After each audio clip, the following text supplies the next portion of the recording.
everyone, welcome to our YouTube channel InfoShare Odisha को समस्त को स्वागत। एकेडमिक ईयर 2026 शिक्षा वर्षर स्टेट स्कॉलरशिप पोर्टल अंडर रे post matric scholarship already drive चालुची। ओके, आज आम वीडियो आलोचना करबा स्टेप बाय स्टेप किभଳି भाबे आपण post matric scholarship academic year 2026 शिक्षा वर्षर रिन्यूअल प्रोसेस कंप्लीट करिवे। कौन कौन डॉक्यूमेंट लगिबो किभଳି भाबे रिन्यूअल करिवे जा फल आपणकर कोनोसी भी स्टेज रे आपणकर डिवोटेड किंबा रिजेक्टेड हेबार संभावना नथिबो। ओके, डिटेल्स वीडियो आलोचना करबा, वीडियो को शेष पर्यंत देखंतु जा फल आपण टोटल ओवरऑल इन्फॉर्मेशन पाई परिबे regarding renewal process of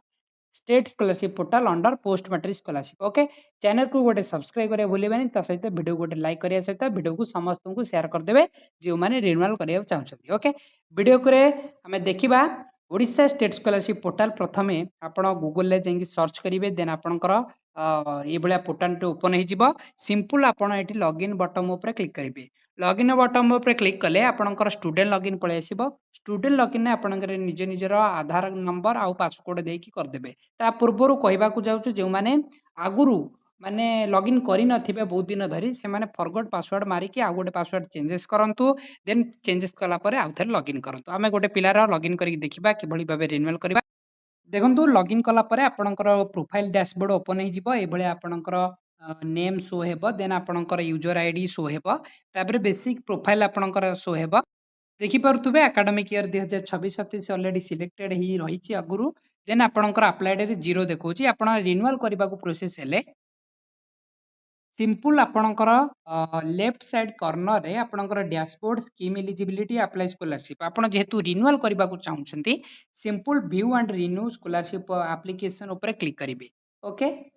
view and renew application click कला परे आपणकर प्रोफाइल डिटेल्स ए बेले शो हेबो। आपण थरे रीचेक कर देबे आपणकर समस्त डिटेल्स ठीक अछि कि नाही। देन आपण एप्लीकेशन लिस्ट को आसी देखो एप्लीकेशन लिस्ट रे आपण आसीबे। देन आसिला परे आपणकर एकेडमिक ईयर 2025-26 शिक्षा वर्ष माने प्रीवियस ईयर आपण जो पोस्ट मैट्रिक स्कॉलरशिप पाइथिबे, देन से स्कॉलरशिप को आपण रिन्यूअल करबा को चाहुचंदी। ओके, सिंपल ता स्लाइड एमती स्क्रॉल करिवे। आपणकर एडी दुईटी ऑप्शन शो हेबो। प्रथमटी होची रिन्यूअल इन न्यू कोर्स आ रिन्यूअल इन सेम कोर्स। देखंतु एडी कहबा को चाहूछु रिन्यूअल इन सेम कोर्स जे माने करिवे, जे माने सेकंड ईयर थिबे, थर्ड ईयर किंबा फर्स्ट ईयर थिबे, सेकंड ईयर को स्टेप को आपण आसीथिबे, देन आपण रिन्यूअल इन सेम कोर्स करिवे। जदि आपण रिन्यूअल इन न्यू कोर्स अर्थात +2 पर +3 किंबा +2 पर डायरेक्ट बीटेक किंबा अन्य कोनोसी कोर्स करूथांती, देन आपण रिन्यूअल इन न्यू कोर्स ऊपर क्लिक करिवे। सिंपल आपण रिन्यूअल इन सेम कोर्स ऊपर क्लिक कले ए बेले आपनको स्टूडेंट प्रोफाइल इन्फॉर्मेशन शो हे जिवो। ओके, देखंतु स्टूडेंट प्रोफाइल इन्फॉर्मेशन आपनकर already academic year already choose हेकी रहिछि डिपार्टमेंट, देन आपनकर स्कीम ऑलरेडी ओपन हे जाइछि। देन आपनकर एटी दुईटी ऑप्शन आछि SAMS and non SAMS. Okay, देखंतु आपण जदी साम्स अंडर माने आपनकर कोर्स जाउथबो, देन सिंपल साम्स ऊपर क्लिक करिवे। जदी आपण नॉन साम्स ऊपर क्लिक जाउछि, नॉन साम्स ऊपर क्लिक करिवे। ओके, साम्स ऊपर क्लिक कले आपनकर कोर्स टाइप चूज करिबो। आपण ए गुडी को कोर्स होछि साम्स अंडर जाउछि। सिंपल आपनकर कोर्स चूज करिवे। कोर्स चूज कला परे आपनकर साम्स बारकोड नंबर देबे। ओके, जहाँ भी आपनकर साम्स बारकोड रहिछि, साम्स बारकोड नंबर देबे। ओके, हमें गोटे पिलार बारकोड नंबर देकी ताको वेरीफाई करिबा। देन वेरिफिकेशन परे आपनकर अपडेट फेच हे जिवो। आपण नॉन साम्स को क्लिक करे साम्स अंडर जहाँ भी आउछि ता हेबो नाही। ओके, देन आपनकर नेक्स्ट ऊपर क्लिक कले ओटीआर नंबर शो हेबो। एटी आपनकर ओटीआर नेम शो हेबो। आपण एनएसपी ओटीआर रे जो प्रीवियस ईयर माने अप्लाई करिथिले ओटीआर, सेही ओटीआर सेम ओटीआर नंबर हुँ देबागु पड़िबो। ओके, सिंपल एटी ओटीआर नंबर आपण देला परे वेरीफाई बटन ऊपर क्लिक करिवे। ओके, देखंतु वेरिफिकेशन परे देन आपनकर बेसिक इन्फॉर्मेशन आसीबो। आपनकर कैटेगरी ऑलरेडी चूजेस हे जाइछबो, आ देन आपनकर नेम, देन आपनकर जदी सब कास्ट रहिछि ओबीसी लिस्ट किंबा एससीबीसी, सिंपल एडी यस और नो पर क्लिक करके आपनकर सब कास्ट के देई देबे। ओके, सिंपल भलो कि आपण चूज करिवे जा फल कोनोसी भी स्टेप रे आपनकर रिवोटेड हबनी। ओके, देखंतु यार मीनिंग रोची आपण ड्रॉप डाउन बिलो आपण जो सब कास्ट एससीबीसी रो जदि आपण एई लिस्ट अंडर रे आपण कोनोसी भी जाउनथबो आपनकर सब कास्ट, देन आपण चाहिले नो ऊपर क्लिक करिवे। देन जदि आपनकर जाउची एस ऊपर क्लिक करिवे। Okay, do you belong any caste from the zone, आ भीतर जो कास्ट शो होची सेही कास्ट को क्लिक करिवे। ओके, सब कास्ट समस्त क्लिक करिवा मैंडेटरी। देन आपणकर एप्लिकेशन जेंडर जो एप्लिकेंट आपण जेंडर थिबो सिलेक्ट करिवे जेंडर देन आपणकर रिलीजियन डेट ऑफ बर्थ आपण जहाँ भी थिबो देन आधार वेरिफिकेशन ओके आधार वेरीफाई ऊपर क्लिक कला परे आपनको ओटीपी जीवो ओटीपी देला परे आपणकर कर देबे ओके आउ आपण जदी रिन्यूअल करिबा को चाहू माने रिन्यूअल तो आपण ऑलरेडी चूजेस कर दैछंती देन आपणकर जदी फोटो आउ थरे मागुथबो देन आपण एई फोटो को डाउनलोड करिक देई परिबे नले एई फोटो ही रहिबो ओके देखो ये हूँ आपंकर डीबीटी प्रोसेस ये डीबीटी जदि आप ठीक थी देन आपंकर ग्रीन कलर टिक आसो जदि भूल थी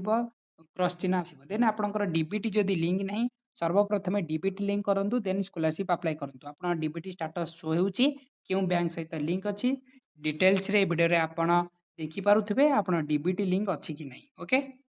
ये रहा आपंकर बेसिक इनफॉरमेशन ये कौन भी चेंजेस हम नहीं नेक्स्ट आपंकर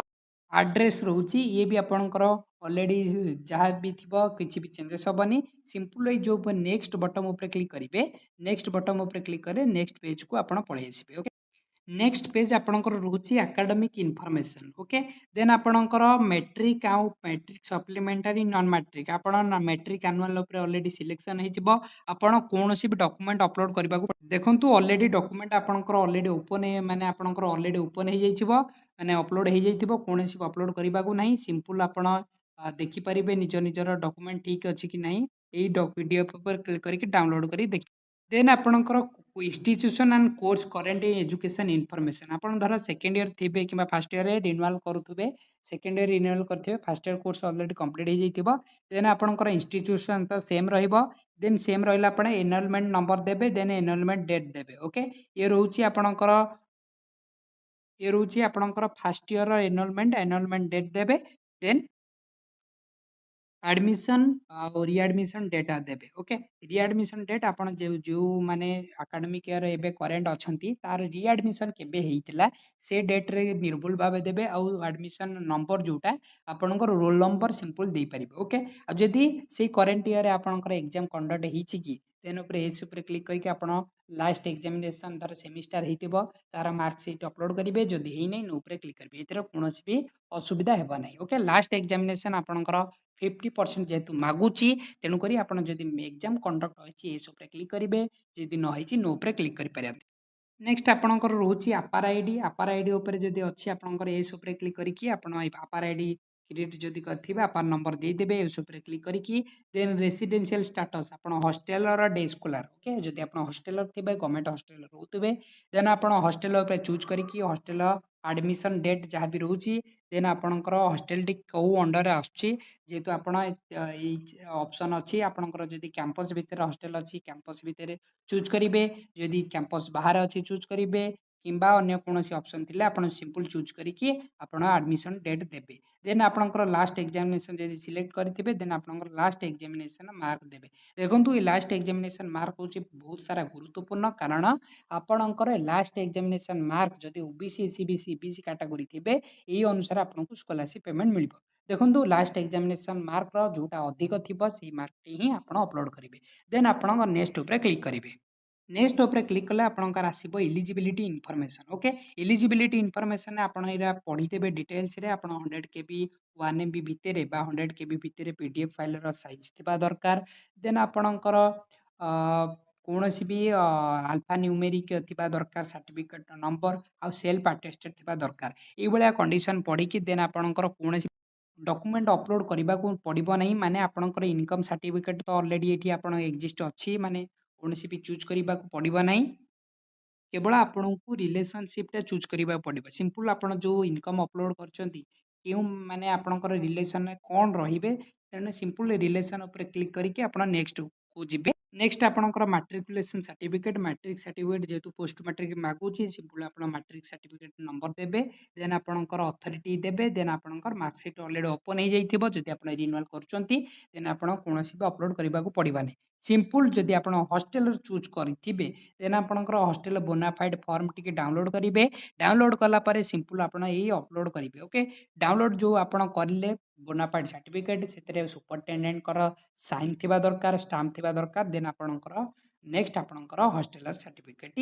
अप्रूव हो जिवो देन नेक्स्ट आपणकर रोची दिव्यांग जदि आपणकर हैंडीकैप थिबे देन हैंडीकैप सर्टिफिकेट अपलोड करबा को पड़िबो ओके जदि नथिबो नेक्स्ट आपण नेक्स्ट आपणकर रोचे bank account information okay simple ये भाया पॉपअप शो हेबा आपण आग्री ऊपर क्लिक करेंगे आग्री ऊपर क्लिक कला परे आपणकर account information update already show हेउतबा आपणकर सिंपल बैंक इनफॉरमेशन शो हेउतबा देन आपणकर स्क्रॉल कला परे देखि परिबे बैंक इनफॉरमेशन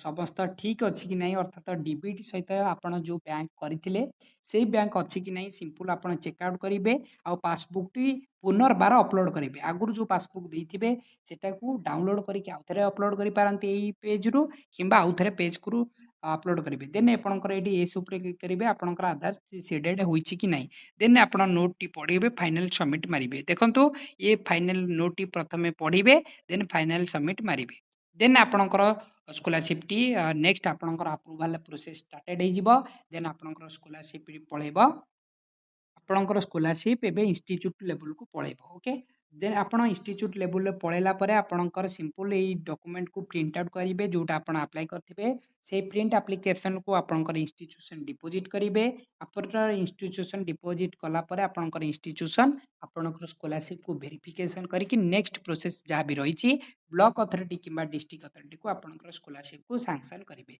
आफ्टर सैंक्शन पर आपणकर पेमेंट आसी जिवो ओके बुझी पारथिबे वीडियो रे गाइडलाइन किबळी पापा step by step renewal process complete करिवे जाफଳରେ कौनसी भी स्टेप रे आपणकर रिवोटेड हबो नै किंबा रीअप्लाई करबा को पड़िबा नै ओके वीडियो को शेष पर्यंत देखिथिबार समस्त धन्यवाद वीडियो को समस्त शेयर करबा सहित हम चैनल को सब्सक्राइब करे भूलिबेनी ता सहित टेलीग्राम ग्रुप डिस्क्रिप्शन लिंक अछि जॉइन हे ओके धन्यवाद।